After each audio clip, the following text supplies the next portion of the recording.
A village in Eastern Europe, 200 years ago. A family has been dying, one after another, all through the winter, and the survivors believe they know why. By lantern light, they open a fresh grave. The body inside has not rotted. The skin looks flushed, almost healthy. There is blood at the lips. To them, the meaning is clear: the dead are feeding on the living. So they do what must be done. Tonight, on Monster Atlas, the most famous monster on Earth, and the real, painful history hidden beneath the cape, the vampire. Welcome back to Monster Atlas. Every few nights, I take one monster from the world's folklore, where it came from, the people who swore it was real, and the truth hiding underneath the legend.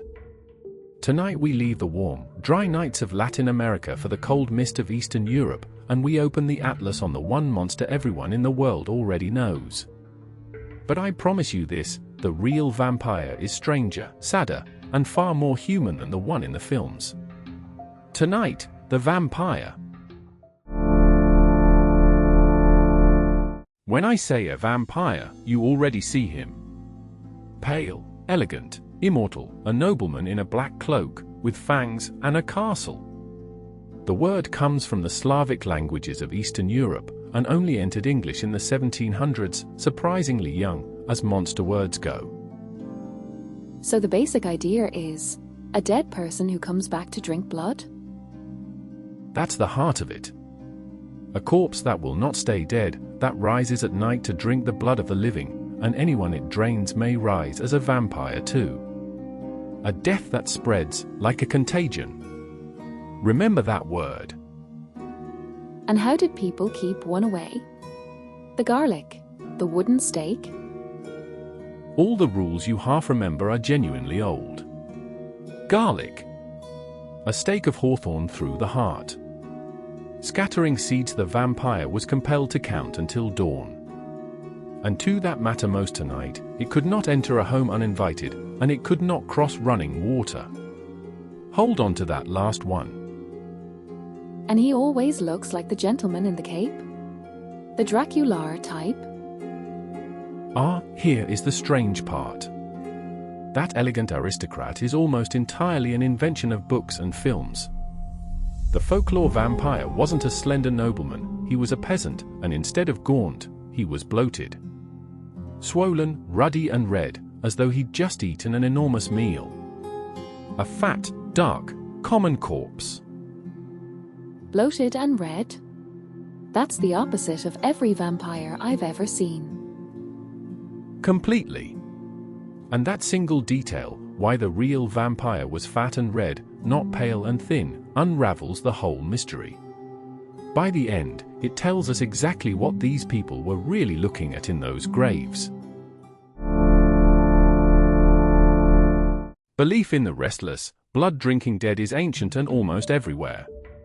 But the vampire we mean, the Eastern European one, took its modern shape in the early 1700s, in the villages of Serbia, Romania, and the Balkans. In Romania he had his own name, Strigoi, the dead who climb back out of the grave. And how did this local village belief become a worldwide thing? Through paperwork, of all things. In the 1720s, the Austrian Empire had just taken over parts of Serbia, and its officials began filing formal reports about something the locals kept doing, digging up the dead. 2 cases, a man recorded as Plogo Jovic, and a soldier called Arnold Parole, were written up as official documents. When those reports reached Western Europe, they caused a sensation. So Western Europe read these government reports and just are believed in vampires? For a while, genuinely. The 1730s saw a full vampire craze sweep the salons of Vienna, Paris, and London, and this is the exact moment the word vampire enters English. The monster didn't crawl out of a castle. It walked out of an official report. And underneath all that, there were real villages, really frightened. That's what we must never lose. Behind every report was a real community where people were dying, often in clusters, often in winter, and no one knew why. The vampire was their explanation, and their attempt at a cure. That is the human story underneath the horror. So where did our elegant nobleman come from? From writers. In 1819, John Polidori published a short story, The Vampire, and for the first time the monster became aristocratic, a charming, deadly lord in high society. The peasant corpse had put on a dinner jacket. And then Dracula. And then Dracula. In 1897, the Irish writer Bram Stoker published the novel that fixed the vampire forever, The Castle in Transylvania, The Count, The Cape, The Fangs. Almost everything you picture at the word vampire was set by that one book. And Dracula was based on a real person, wasn't he, the Impaler Prince? It's the most famous fact about Dracula, and it's mostly wrong. There was a real 15th century Wallachian prince, Vlad III, the Impaler, a genuinely brutal ruler. But he was not a vampire. The legends of his cruelty have nothing to do with blood-drinking corpses. What Stoker borrowed was his name. He found Dracula in an old travel book, noted it meant the devil or the dragon, and liked the sound. The historian Elizabeth Miller has shown he knew almost nothing else about the man. Wasn't there a real bloodthirsty noble too, the Blood Countess? There was a legend of one. Elizabeth Báthory, a Hungarian countess of the early 1600s, was said in later tales to have bathed in the blood of young women to stay young. Historians suspect the goriest details were exaggerated by the rivals who brought her down. But the story stuck, the vampire's real-life shadow. So Dracula isn't Vlad, he's just wearing his name. Beautifully put. A novelist's borrowed name, on a peasant's folklore, on something real in those graves. And it's that last layer that this whole episode has been walking toward. So what were those villagers really seeing? This is one of the most important answers we'll give, because almost all of it is understandable. Nobody was lying, they simply lacked the science we have now. Start with the body that hadn't rotted, the fat, red, fresh-looking corpse. The key insight comes from the folklorist Paul Barber. Every sign of a vampire is a normal stage of decomposition. A buried body fills with gas, so it swells and looks fat and well-fed. That gas forces dark, bloody fluid up to the mouth, which looks exactly like blood from a feeding. And the hair and fingernails people swore kept growing? An illusion, the skin dries and shrinks back, so they only look longer. And in winter cold a corpse can decay far slower than expected. To the villagers, that meant one thing, it hasn't rotted, so it must be feeding. But why open graves at all? What started a panic? Two things, and they turn the legend into a tragedy. First, before modern medicine people were sometimes buried while only deeply unconscious, so the dread of premature burial was real. Second, and deeper, disease. A vampire was a death that spread, one corpse seeming to drain a whole family, one by one. A wasting illness passing through a household. Leaving them pale, thin and coughing blood. That isn't a monster, that's tuberculosis, consumption. And the most heartbreaking proof isn't from Transylvania, it's from America. America? When? As late as 1892, 5 years before Dracula. In Exeter, Rhode Island, consumption took a family's mother and eldest daughter. When the son, Edwin, began to fail, neighbors exhumed the dead. His sister Mercy had died in the winter cold, so she'd barely decayed, and they found blood in her heart. Certain they'd found the vampire, they burned her heart and fed the ashes to Edwin. He died 2 months later. That's not frightening. That's unbearably sad. And the garlic, the fear of water? Possibly disease again. The neurologist Gomez R. Lorenzo noted that rabies, which swept Eastern Europe just as the vampire was born, fits much of the checklist, biting, torment at strong smells, violent spasms at the sight of water. There is your creature that cannot cross running water, spread by a bite. And that is the real story.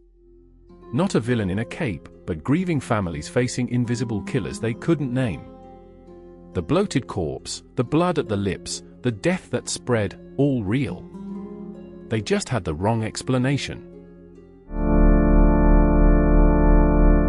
Now, the cloaked count is Eastern European. But the fear underneath him, the dead that rise to take the blood or the life of the living, belongs to the whole world. Almost every culture has one. Every culture has a vampire. Its own version. In China, the Jiangshi, a corpse so stiff it can only hop, draining not blood but qi, the life force of the living. In Malaysia, the Penanggalan, by day an ordinary woman, by night a flying head trailing its own entrails, hunting for blood. In India, the Vetala, a restless spirit that slips into a dead body and makes it walk, one of Dracula's quiet ancestors. In northern Germany, the Nachzehrer, a plague corpse that lies in its grave chewing its own shroud, and as it chews, its living family wastes away and dies. In Albania, the Striga, a witch who drinks the blood of sleeping children, then flies off as a moth. And older than any of them, in ancient Greece, the Lami are proof that long before Transylvania, people feared a thing that crept in the dark to drink the blood of the young. And one most people miss. Japan has its own undead blood drinker, the Nuke-Kubi. By day an ordinary person, by night the head lifts from the sleeping body and flies off to bite and drink. A perfect bridge to a sister channel of ours, Yokai Night, where the monsters of old Japan get their own evenings. So everywhere people died of things they couldn't explain. Somebody imagined the dead coming back for the living. Everywhere. So tell me, in the stories where you grew up, what is it that rises from the grave, or comes in the night, to feed on the living? Today, the vampire is one of the great engines of tourism. Every year, travelers pour into Transylvania, in Romania, to climb a cliff-top fortress marketed as Dracula's castle, even though the historical Vlad barely set foot in it, and Bram Stoker never saw it at all. It hardly matters, the legend has its own gravity now. Over in England, you can climb to the Gothic Abbey ruins at Whitby, on the cold North Sea coast of Yorkshire, where Stoker holidayed and set part of his novel. And quietly, the real history is remembered too. In a small Rhode Island cemetery you can still stand at the grave of Murc Brown, a real 19-year-old who died of a real disease, whose grieving family did a terrible thing out of love. The vampire may be the one monster where the question "is it real?" gets a yes. The plague, the illness, the opened graves were all real. The vampire isn't a lie people told, it's the shape grief took, before anyone knew the name of what was really killing them. No monster has had a career like the vampires, and it all flows from one book. Bram Stoker's Dracula, in 1897, took the scattered folklore and forged it into a single, unforgettable character. The films took over almost at once. In 1922, the silent German film Numbers für R2 gave us Count Orlok, bald, rat-like, genuinely frightening, the first great vampire of cinema.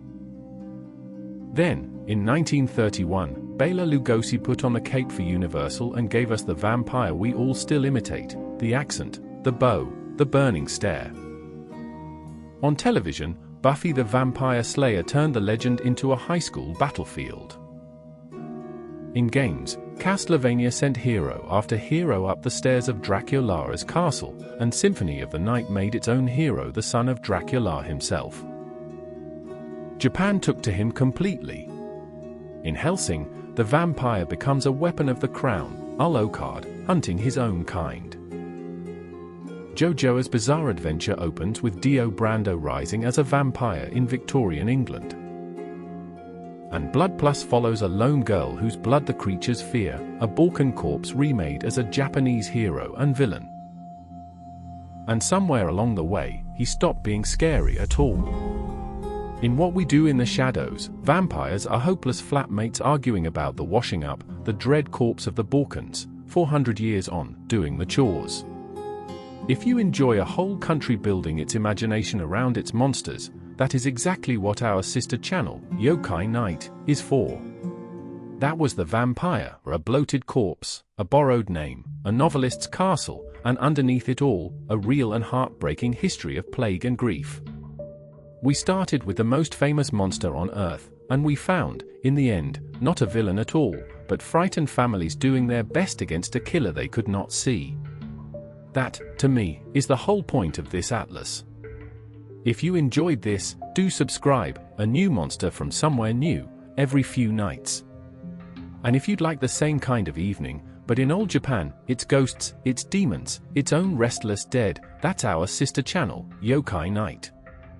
Next time, we set the pin in the high passes of Central Asia, on a beast that guarded gold with the body of a lion and the head of an eagle, and whose real story may be hidden in the fossil beds of the Gobi, the griffin.